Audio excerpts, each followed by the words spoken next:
All right, Coach. Recap your Seminole game, if you would. That Brad. It was. I'll go back kind of for the week before first. Tuesday was a tough home loss against Tonkawa here at home that I thought that we should have won the ball game. Our kids came out they came out fired up a little bit, but then they got flat there for a while. And, we had two big post kids, Wilka Montu and Katie Cooper got in foul trouble and had to sit on the bench early.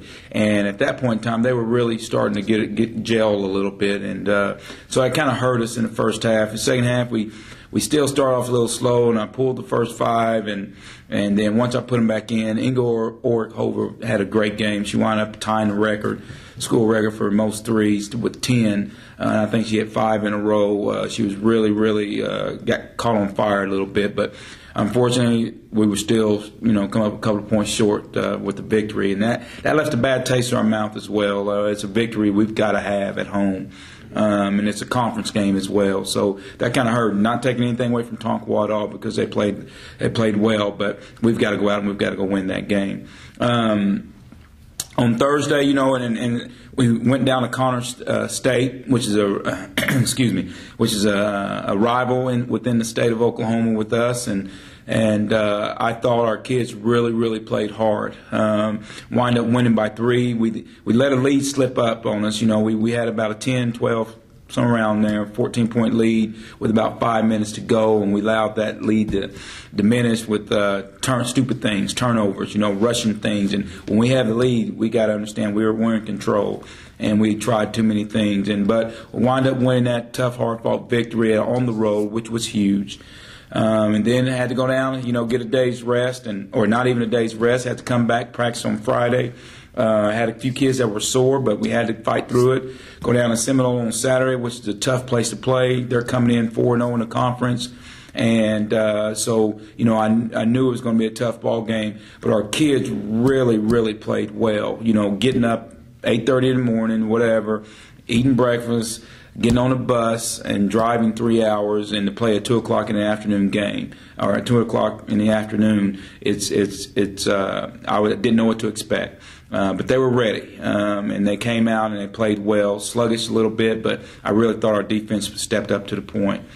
Sometimes scores can be a little deceiving. Was that the case in the Seminole game, or was it just were you guys playing that well?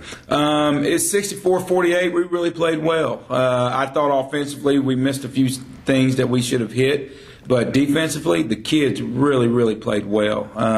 We held their leading scorer to 15. She usually averages about 20, but you say 15. She hit 15. But it was a tough 15. She didn't really get a lot of things like she wanted. Everything she got was a second shot or a free throw or something like that. She had to fight for it. Yes, she didn't. It was real tough for her. So I thought we did a great job controlling that game the whole time, and I thought we were in control, and our kids played well. So, my hat's off to them with 3-game stretch there. Are you starting to see some of those things that you didn't see early on as far as the chemistry and the stepping up in leadership? Yes, and it showed against, I hate that Tonkawa game, but it showed Thursday and Friday, or Thursday and Saturday, what they're capable of, and the chemistry was there. And I'm really proud of my post players right now. They're really starting to step up and show that they can come in and do some things for us. And they change up a lot of shots in the paint because they're so long. Katie Cooper and Wilka Montu, and they really change the game when people try to penetrate on us. Riding that momentum into a game in Coffeyville tonight? Yes. Brad, there's not a whole lot to say about this one. That it is what it is. It's a rival game, and our kids are really pumped up for it. Going down there at their place, we lose at the buzzer with 2 seconds, literally 2 seconds left on the clock, and it's left a bad taste in our kids' mouths so far. And I know this game has been circled ever since we've lost it, and because I thought that was a swing of where we lost. We didn't lose our swagger, but I think that was a game that our kids really wanted early, and I think that would have changed our whole complex of our team at this point. But coming in tonight's game, I really feel that our kids are going to be ready to play. and I think that they understand what this game means. First game could have gone either way. Do you make major adjustments, or do you just go with that chemistry and the execution that's been successful? I've made some adjustments, and I watching tape over and over again, and seeing the things that as coaches we make mistakes, and now seeing that what I'm going to do, I'm hoping that they have to counter what we're doing, and so I'm hoping that all that works tonight, and I really feel like we've got like once again Wilkin Montu and Katie Cooper.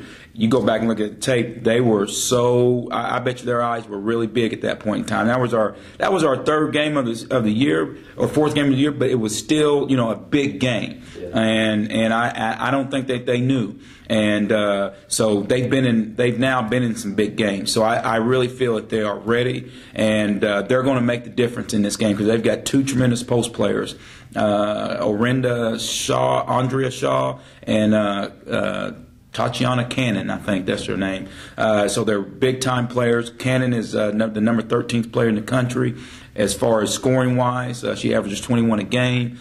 So it's going to be a tough ball game for them. Yes, very, very physical. They crash the boards really, really hard, and they're not just going to come in and lay down. I mean, I'm telling you, it's going to be a hard-fought game tonight, Brad. But our kids are, like I said, I really feel like I hope that they respond. But after getting the feedback from them yesterday in practice and everything, the way we took the court, I think we're going to be ready. Cool.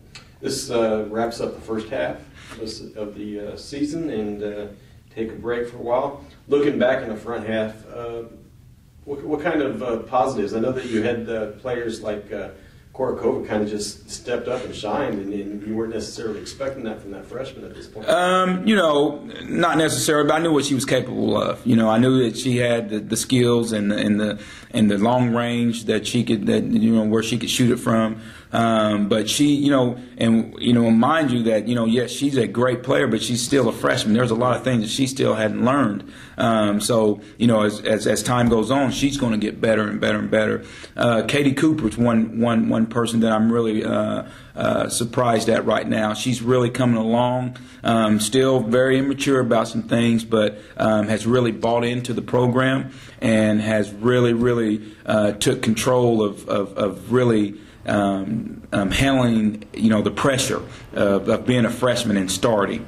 So I'm really proud of her. The chemistry is starting to come around now, and these kids work so hard. They respond to me, and they know that. Yes, I'm a guy that I get animated over there on the sidelines a little bit. I get in them, but they also respond to me, and they understand when I yell. Don't hear that part. Just hear the part that needs to be corrected, and they understand that. And so, what I'm hoping to look forward to in the next semester, Brad, is we come back after that. We got a couple of weeks off here, and then we come back, and I'm hoping that these girls' mindset, because this is it, for these sophomores, I told them time goes by quick once it gets here, and I hope that they understand what's at stake, and I hope that they come back, with the same attitude that before they leave, and wrapping up this end of the semester is we still got 2 more left. We still got to go out to Seward County, which is going to be a really tough place to play. So, but I'm just hoping they come back here with their minds ready to finish out the season, and it's all about conference at that point in time. So, great setup for next semester then. Yes, sir. Good luck tonight. All right, thanks, Brad.